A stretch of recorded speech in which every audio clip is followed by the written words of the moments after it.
Hey guys, welcome back to the channel, welcome back to the vlog. It's been a while since I've actually made a video because, you know, quarantine, but the quarantine is over. It is. Now, almost a year ago, you might remember, I filmed this M5. This is a 2008 M5. It looks amazing. Now, he's had his car in the shop for 5 months now, and it's insane again. Here it is. This is the same M5 that I reviewed. We're gonna do a proper review this time.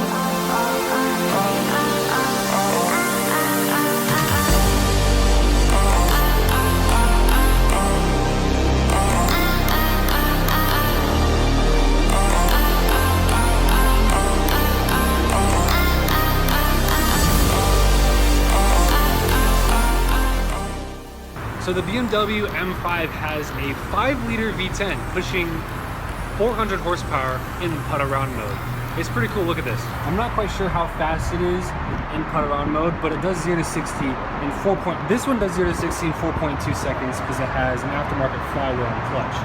But it's pretty cool. Now, the E60 M5 is a very complicated car. It has a ton of features and honestly it's quite confusing, to be honest. But once you get everything right, it's astonishing. Like, this car was one of the first cars to introduce iDrive, and to be honest, it's confusing.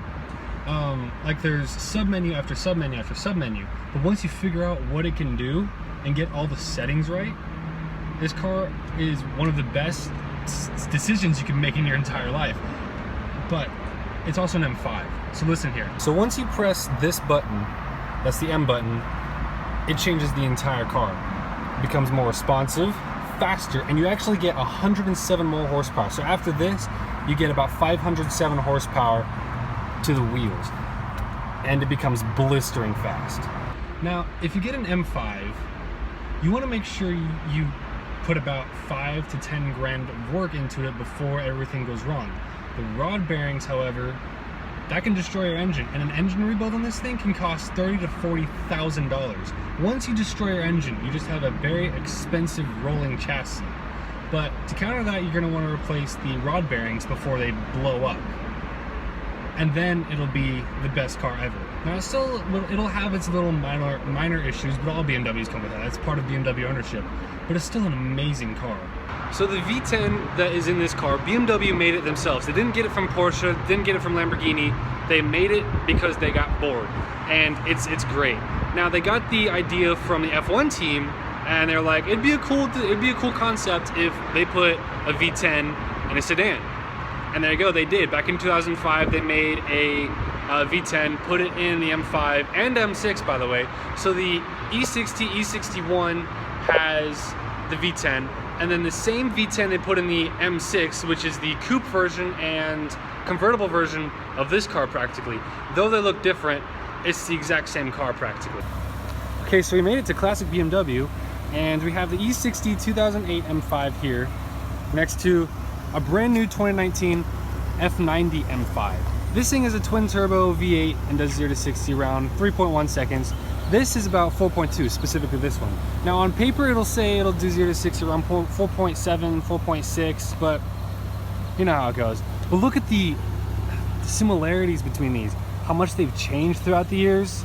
I mean, you got like the eyelash headlight there, and then you got the, I don't know what entirely to call that there. And then look here, how it has like a smile for like the M, like lower lip. And then over here it's got like a mouth, like it's growling. It looks really good, and these are big. These are smaller. The kidney grills. Look at that.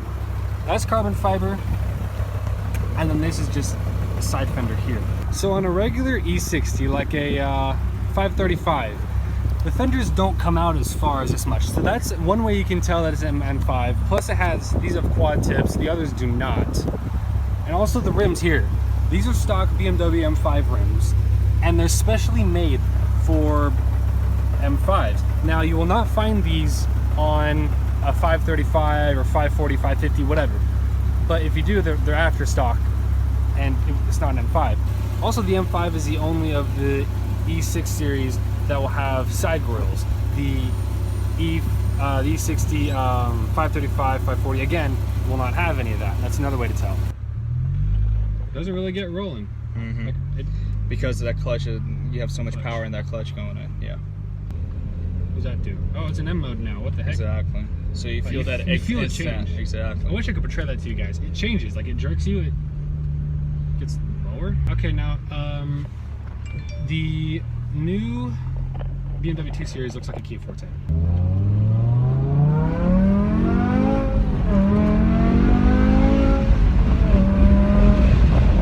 That's pretty good. That wasn't full throttle though.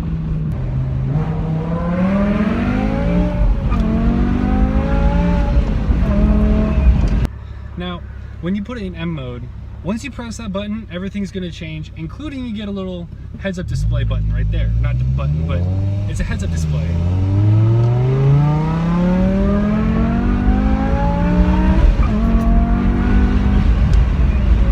It chirps the tires. Floor it. There you go. That's tricky, man.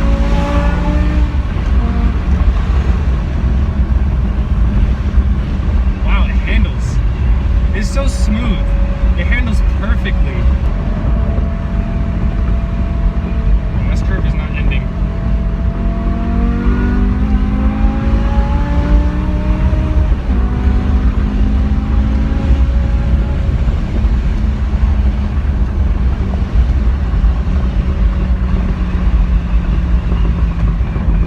That's amazing. Good. Now. There you go. Go around, go around, go around. Gas, gas, gas. Good. Shift gears. Now slow down. There you go. Yeah. I'm learning how to drive today, boys. That's pretty good. I'm gonna be honest. I love this thing. So, I've driven many cars in my life. I've driven a bunch of 3 Series, some 4 Series. I drove Austin's GTR, if you recall. And I've driven some Mustangs too. This might be one of the best cars I've ever driven, though I only got to drive it for a short time, and then again, I'm not a professional at driving this car. It's beautiful. Sometimes you forget, it's still a V10. Now let me show you some of the tech in here. The heads-up display, you can see is right there. You can barely see it. But once you press this button, it goes up and everything changes. I wish I could portray to you what it feels like. Just feeling the car just move the way it does. And you see that one right there that shows that you're in manual, and these things right here, little bars, that tells you how much or when you want the car to change gears if you're in driving in automatic, how much power you want to put out. So if I were in just regular drive mode, see how they went down? Now I could press these right here, and look, they went up too. And I press one down, and now it'll change gear at about 6,000 RPM. It'll change it higher, or a certain percentage higher than a regular car would. Now if it were down, this would be more putt around mode, just do what you gotta do. And this is the race mode up there, technically. Now, and then you put it in neutral. Okay, so another thing, it doesn't have a park, so you'd have to put it in neutral, pull up the handbrake, and that is your park. So it's practically a manual, except not really. But you still have the paddle shifters here. It's pretty insane. Then there's traction control. If you hold traction control, it adds another bar, and it gives you a little bit more power, and that's because, well, the tires will spin, and you just need more power to put the power, or you need more grip to put the power down, and that's how it goes. Or you also don't know if it's an M5. It has the M5 badge all over, right there, on the doors, on the sides. It's everywhere.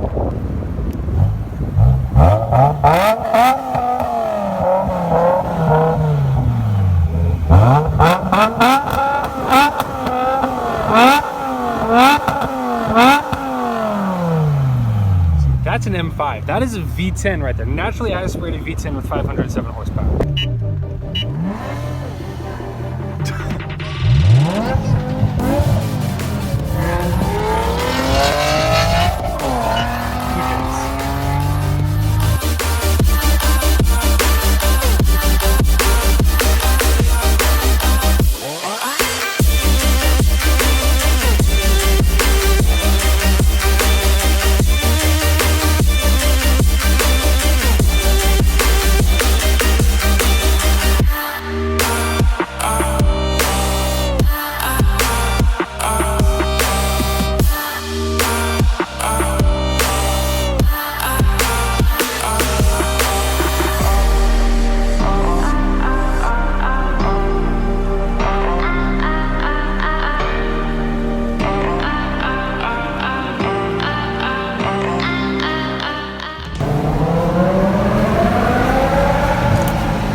So I just want to say, thank you guys so much for watching. I hope you guys enjoyed today's video.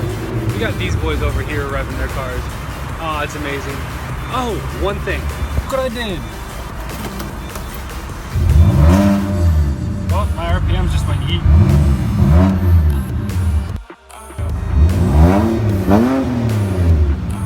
Yeah, that's no muffler. We have an exhaust going on here in a couple of days. So I just want to say thank you guys so much for watching. That wasn't the V's car. It's pretty freaking cool. It's an M5 V10. So I just want to thank you guys so much for watching. I hope you guys enjoyed today's video. Please like, comment, subscribe. If you'd ever need to do to follow me on YouTube, and I'll talk to you guys later. See ya!